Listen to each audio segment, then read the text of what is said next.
Hello and welcome to Elseworlds, a DC fan podcast. My name is Jordan. With me, as always, is Chris. How are you today, Chris? I'm okay. I'm still not 100% healthy. I had COVID last week. I'm down to, just having some residual symptoms. I'm good. I'm back to work after being off for like 6 days. But yeah, still got a bit of a cough, and I'm just waiting to be 100%, man. Yeah, I bet that's always the worst, right? I don't. I think I've had it before, but it never showed up on a test. But like my wife was positive, and I was sharing a bed with her, so I do assume I've had it before, but I don't have the actual proof that I've had it, I guess. But it was whatever I was coming down with around that time she was not fun. So totally understand where you're coming from with that. Today we have our main topic is Armageddon, the Flash season 8, episodes 1 through 5. A little crossover. We're going to talk about that. Through that. We're actually going to talk up through the episode after that because I really enjoyed that one too. But before we get in all of that, we are going to dive into some stuff that James Gunn had just confirmed over the past couple days. So we record these on usually Wednesdays. Today we're doing Thursday. So if there's anything that happens after Thursday, September 28th, that James Gunn confirms, we will not be talking about that. So when you see that this releases on Saturday or whatever, don't think like, oh man, they're going to talk about that big news that just happened. No.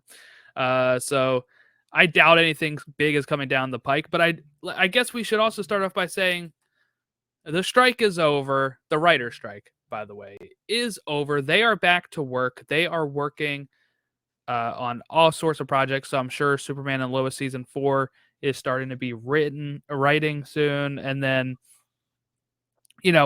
SAG is going to be meeting with the Motion Picture Alliance on Monday. I would assume their deal is going to happen hopefully pretty quickly. I was thinking within 2 to 3 weeks. Because, look, the studios kind of see them as like a bigger deal than the writers. So the fact that they've made a deal with the writers, I think now kind of, they're going to want their talent back. The whole reason they made a deal with the writers really was because they want to salvage some of the television season. So their plan is to try to get stuff filming again by Thanksgiving, so that way it's airing by March.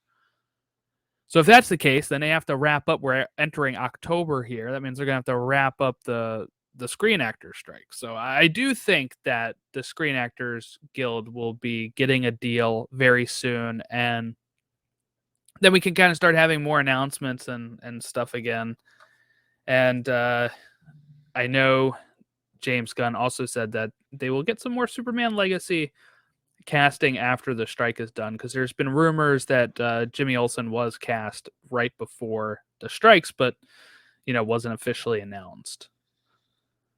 Okay, so let's talk about this. This was James Gunn, not on Twitter. He was on Threads, threading it up, weaving a tale here, as a person asked him, James Gunn, you said DC Studios movies and canon, they spelled canon wrong, start with Superman Legacy. I and many others are still confused. Are the returning actors playing new versions of the same characters? Is this a J.K. Simmons as J. Jonah situation? So James Gunn said, his response, nothing is canon until Creature Commandos next year. And then a deeper dive into the universe with Superman Legacy after that. It's a very human drive to want to understand everything all the time. But I think it's okay to be confused on what's happening in the DCU, since no one has seen anything from the DCU yet. So there are more that we'll talk about, but I kind of want to stop and take it here for a bit, because Yeah. The way people are panicking and asking questions to him all the time about something that is still almost 2 years away when we'll have plenty of opportunities to get to know the answers to this. Like people saying he's making so many missteps by not just coming out and saying it. He's been in this position for less than a year. October, I believe, is no November, right? He started November 1st because October Black Adam came out. So we're not even to a year into this. Plus, we had a long strike that has taken up most of this time here. So I like that he said it's okay to want to know, but like it's also okay for people to be confused since there's nothing yet, right? There is nothing currently made. There is nothing to watch. People are trying to be confused about the DCU. People are trying to be confused. They are using mental gymnastics to make things complicated. That we'll get into the hard reboot thing with the different actors coming up. But what I will say about what we've just heard with that thread is that the DCU hasn't started yet, and people need to calm down. It's okay to not know everything, like James Gunn said, because I don't want to know everything. I want to be surprised and enjoy the ride. I don't understand what happened to that. One of the great things that I've noticed when we're covering Ahsoka is that each week I have something I wasn't quite expecting 100%. They didn't give everything away.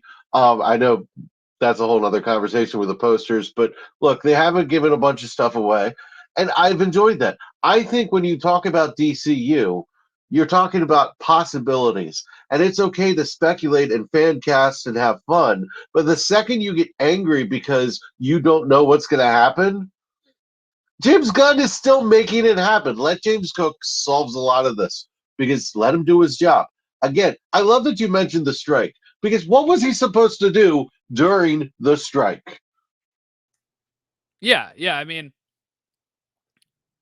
we know that he was working on Superman Legacy all the way up to the strike, pretty much. He's going to be directing that starting, it sounds like spring, if the actors get resolved. And at that point, that's going to be his sole focus. Now, we do know they had a writer's room and they put all this stuff together, but like, yes, we don't need to know everything right away.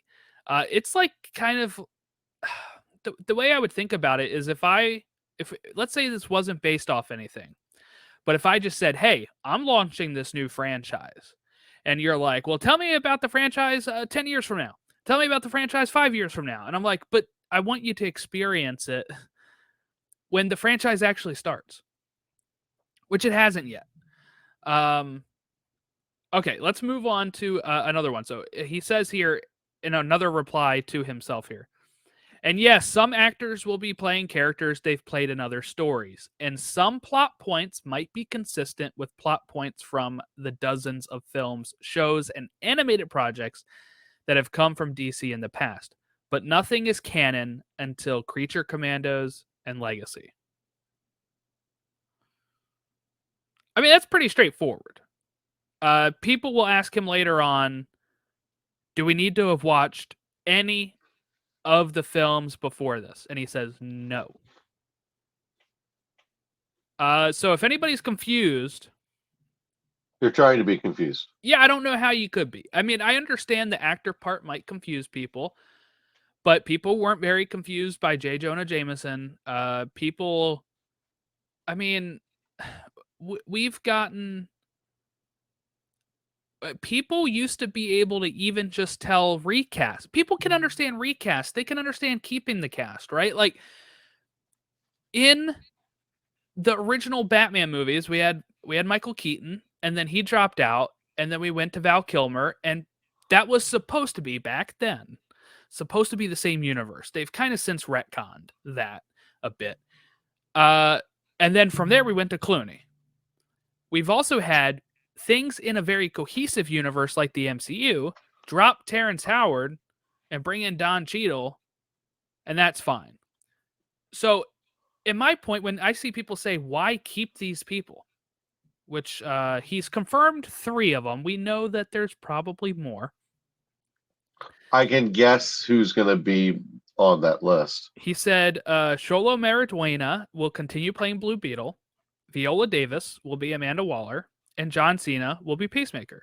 He then also since clarified Freddie Stroma will still be Vigilante. I assume that whole cast is still the same. That's what I And was about to say. he's already said he wants to work with Margot Robbie again. So I assume she's back as Harley.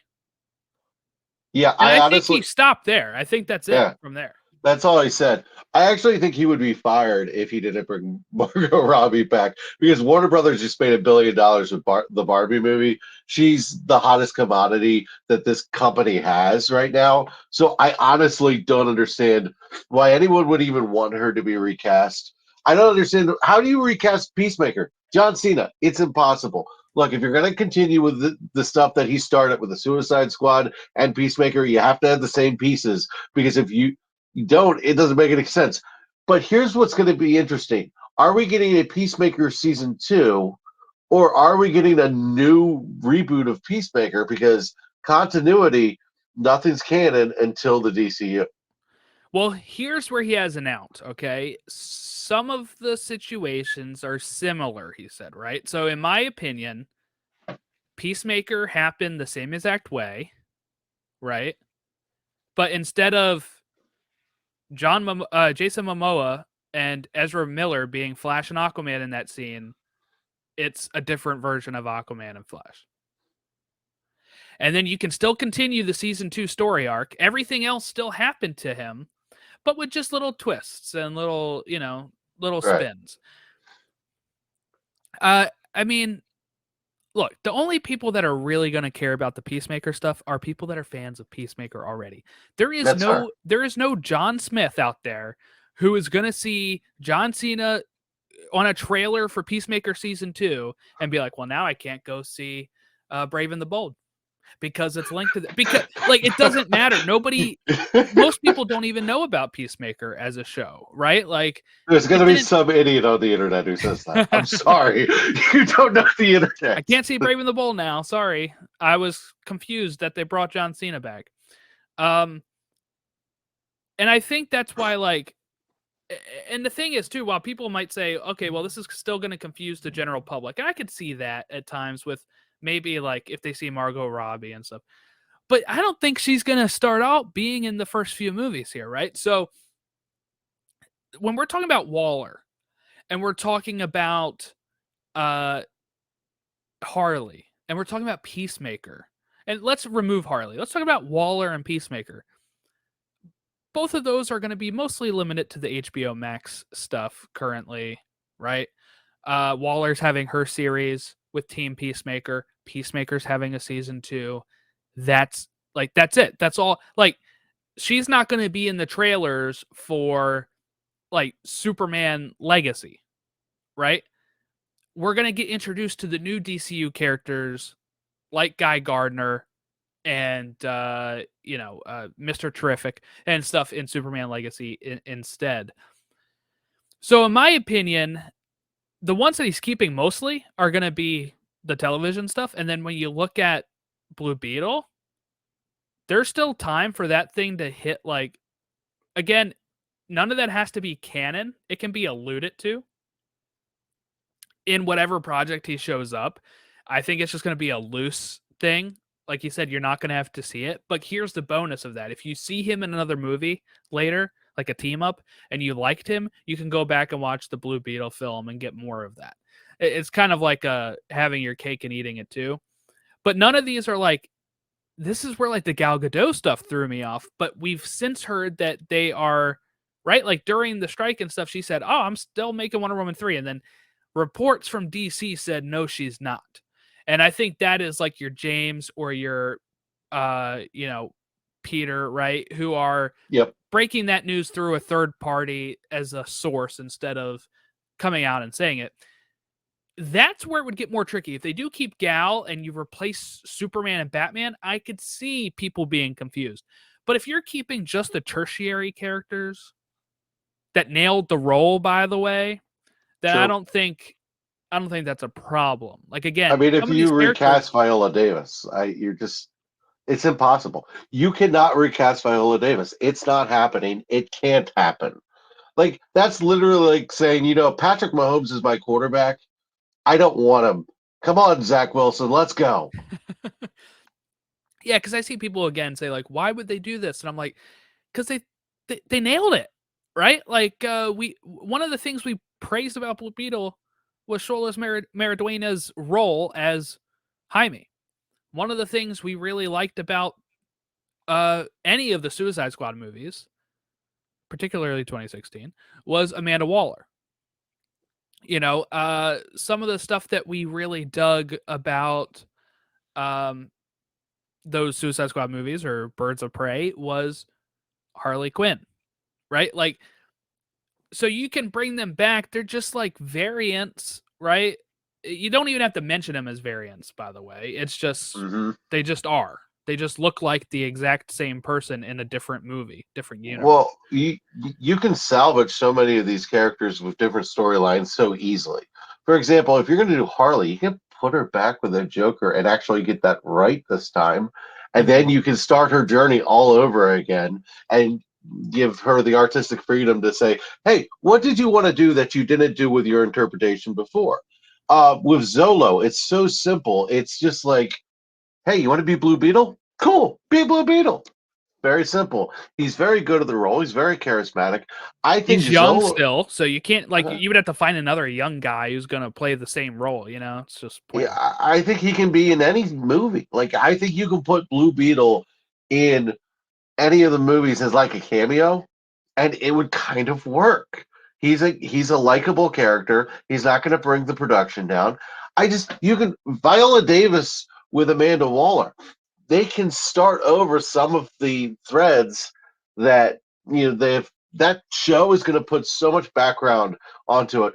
Here's what I want to see from Waller. I want to see them get me invested in her as a character, not as just this, behind the scenes badass. I want to have the peacemaker treatment to Amanda Waller. What an opportunity. I mean, with such an amazing actress in Viola Davis, one of the most compelling actresses of our time, you're going to get rid of people who are doing their job well? I don't get that. So I'm all for Gal coming back as Wonder Woman as long as it's not a Wonder Woman 3. But I feel like we have confirmed that that's not going to happen. So I've got nothing to worry about. This is brand new opportunities, is all I'm saying. All right, so there was another person here that said, seriously though, why should we invest time and effort in yet another shared universe? Just build on what's already there with slight course corrections as needed. And before I get to James' response here, that's what they've been doing since BVS, right? Like BVS failed to make any significant like it made money, and then since then kind of tanked anything else around it, along with Suicide Squad. 2016 was really a bad year for DC film. So then they move on from Zack Snyder.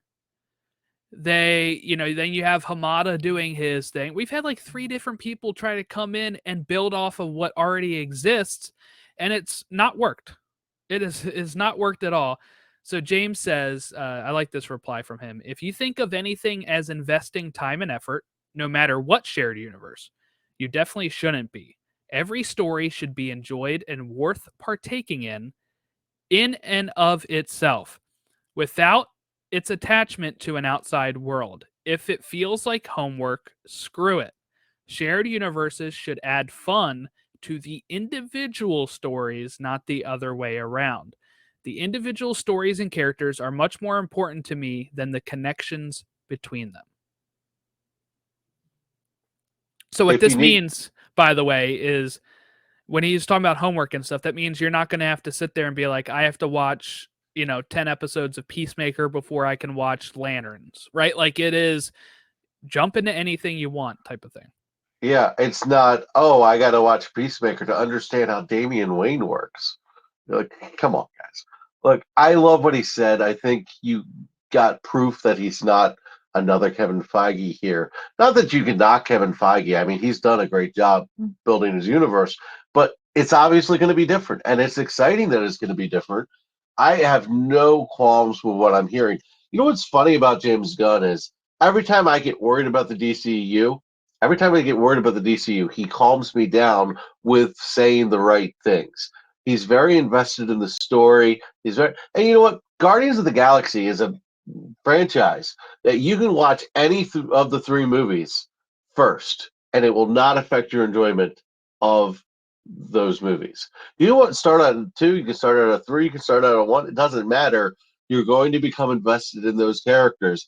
And Rocket Raccoon's journey in Volume 3 might be more emotional because you went through 1 and 2, but you're telling me that's not going to pull your heartstrings if you haven't seen 1 and 2? Give me a break. I think James Gunn has given us every bit of proof that he can. And if you notice, he's bringing on quality directors. He's talking to quality people. He's not doing this for flash or flare. And I think when he went with Rachel Brosnahan for Lois Lane, it was a real signal to me that he was not being controlled by what people wanted. He wasn't being flashy just to be flashy.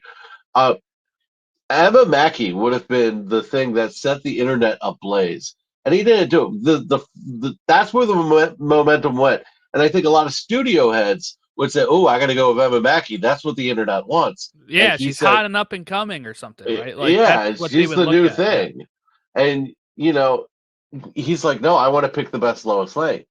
And so that was a decision that calmed me down a lot. And these threads here have calmed me down a lot. I'm really in this situation where I can't lose with the DCU because I've been through Batman versus Superman. I've been through all of the downs with DC. So I'm just waiting for the moment when they get up here and they have their moment like Marvel did. Because then I will have been through everything. And you know what? If it doesn't happen, I already know it might not happen. I'm in a no lose situation. I get my reward, or I just get what I always got it. Yeah, I mean, at least we'll get chapter 1, right? And that is, if it's not a hit, then we'll have chapter 1 to look back at, and if they're good movies and TV shows, we'll enjoy it, right? But you know, uh, it's just I'm kind of tired of the people just constantly acting like they're confused or needing to know everything now. We don't need to know everything now, right? Like just because Feige will step up there, and I'm a big Marvel fan, and tell you 7 So years much. out that we're getting Secret Wars, doesn't mean we have to know that for this, right? Like, we don't. And it's just James' head is in the right spot here. I think everything will be fine. I think I'll enjoy, Creature Commandos and Superman Legacy, and we'll see how the rest of Chapter 1 goes. But I don't know. I'm just kind of like people already calling for him to be fired like the day he was hired, and I'm just kind of like give him a chance. Look, if he's not Zack Snyder, there's going to be people that want him to be fired. That is what it is. But you know what? If they were going to bring back Zack Snyder, they would have done it already. Give it up, people. I just, I, He I may will not even never. want to come back. He's out working with Netflix, making Rebel Moon and stuff. I mean, He's out working on Netflix and dissing Star Wars like it's not cool or anything. It just he's going to Rebel Moon is going to be a thought provoking movie that sets up a lot of cool things, but it's going to be controversial because guess what? Zack Snyder movies are controversial. controversial, yeah. I mean, I think correct me if I'm wrong, but originally Rebel Moon was supposed to have some association with Star Wars, and then It they was a Star split it Wars up. movie he pitched, I think, and Okay, I don't think it went anywhere past a pitch, and then he made it his own thing. right, which is cool. I more space opera stuff, fine. I'm good with that, and I'm going to enjoy it probably because I usually enjoy Zack Snyder things. But the whole point here is he makes films on intentionally controversial, and then acts like people don't get it. And I'm getting a little tired of it. As a guy who enjoys most of his movies, I'm getting a little tired of his fan base not admitting that he literally makes the most polarizing choice he can make on purpose. James Gunn just wants to tell a good story. I don't know. Sounds refreshing. Yeah, so hopefully we'll get more stuff as the strike winds down for the actors as well, and we can kind of start getting more casting, and if that happens, we'll be talking about it on the show.